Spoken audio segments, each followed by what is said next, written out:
আমি এখন হাসিমারা যাওয়ার পথে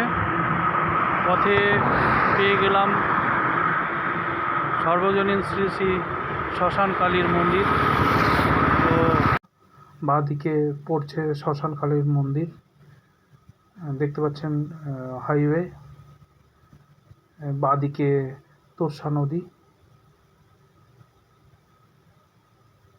এখন ধীরে ধীরে মন্দিরে প্রবেশ করব, মন্দিরে যাচ্ছি।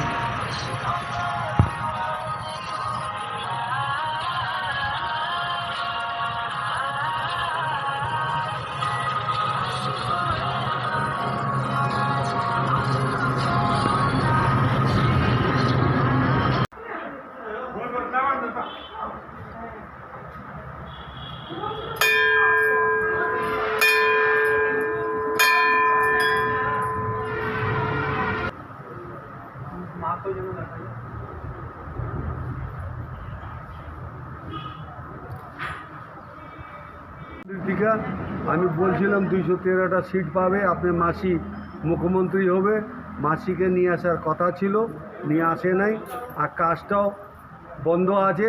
আমি ওনার মাসিকে আর অভিষেকদাকে হাতে পায়ে ধরে আমি বলতেছি, যদি এই মন্দিরে কাজটা হয়, এখানে ট্যুরিস্টরা ডেলি 200-300 বর্ধমান, কলকাতা সব জায়গার ট্যুরিস্টরা এসে এখানে দর্শন করতে আসে। আমার ইচ্ছা ছিল 4 থেকে মাটি ভরবো, এগুলো সাজায়া এই জায়গাটায় করিডোর করে দিলে পরে খুব ভালো হয়। এটাই আমার অনুরোধ অভিষেকদা আর মমতা ব্যানার্জির কাছে। আমার কাছে আসছিলেন, পূজা করছিলেন, আমি বলছিলাম 213টা সিট পাবে, পাইছে।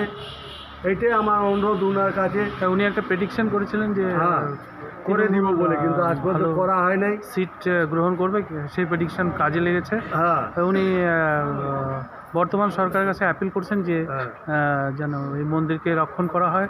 এটা একটা ভালো ট্যুরিস্ট প্লেস, এই মন্দিরকে যদি রক্ষণাবেক্ষণ করা যায়। ডুয়ার্সে আর কিছু নাই, আচ্ছা, এইটা যদি বানায় ডুয়ার্সের নাম হবে, আর উনি আরও 10-15 বছর রাজ করতে পারবে। এটা আমার অনুরোধ এই মন্দিরের কমিটির তরফ থেকে আমি বলছি। আচ্ছা পণ্ডিতজি, পূজা পাঠের সময়টা বলেন, এখানে কি কি ঠাকুর দেবতা আছে? হয় সকালবেলা 10টা থেকে ফার্স্ট পূজা শুরু হয়, 10টায়, 11টার সময় পূজা হয় ফার্স্ট। ভোগ হয় 1:01টায়। যদি কেউ ভোগ দিতে চায় 10টার সময় ভোগ এনে দিয়ে দিলে, চাল ডাল সবজি টবজি, তখন আমরা 101টা ভোজ করে ওনাদেরকে খাওয়াবো, 10 জনকে খাওয়াবো, এই সিস্টেম। সন্ধ্যাবেলা 6টার সময় সঞ্চা আরতি হয়, আরতি হয়ে বন্ধ হয়। আর সিভিল পুলিশ রাতে 3বার ডাকাতি হয়েছিল, তখন আমি কমপ্লেন করার পর 2টা সিভিল পুলিশ আইসে রাতে ডিউটি করে, 11টার সময় আসে, 6টার সময় যায়। আচ্ছা, উনি মন্দির সম্বন্ধে বলেন 1985 সালে এই মন্দিরের স্থাপনা।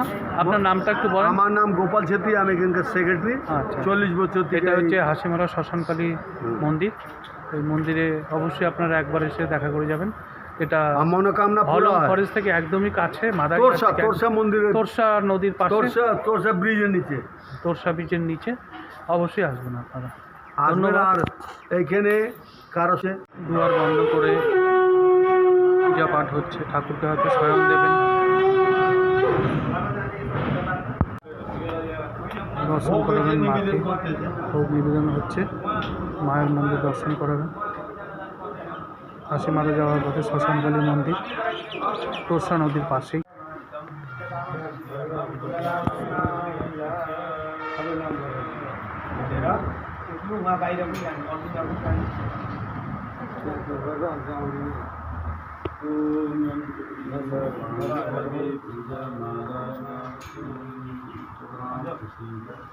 আজ কোনো বিশেষ দিন হবে, পণ্ডিত মশাই তারা যজ্ঞ করতে ব্যস্ত।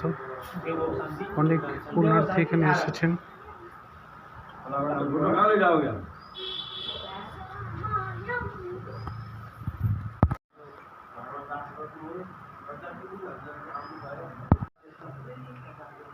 একজন পূজা পাঠ করছেন, একজন পূজা পাঠ করছেন।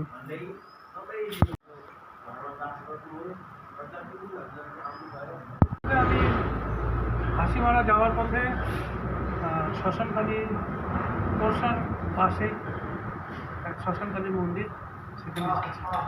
পুরোহিত মশাইয়ের সাথে কথা বললাম। পুরোহিত মশাই তো মারা গেছেন, তো কমিটির একজন মেম্বার গোপালবাবু উনি চালান। তো তার সাথে কথা বললাম, মায়ের দর্শন করলাম। তো ঠিক তোরসা ব্রিজের নিচেই এই মন্দিরটি, শ্মশানকালীর মন্দির। আপনারা আসবেন, যেখানে ভক্তবৃন্দরা যা মায়ের কাছে আবেদন নিবেদন রাখে, তাদের খুব জাগ্রত প্রতিটি আবেদন নিবেদন সাক্ষাতে পূরণ হয়ে যায়।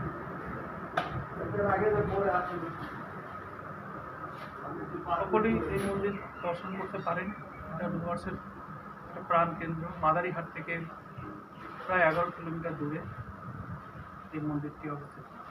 জলদাপাড়া মাদারিহাট অনেকে ঘুরতে আসে, ঘোরার পথে এই মন্দির দর্শন করতে পারে। ভুটান যাওয়ার পথে এই মন্দিরটি পড়ে।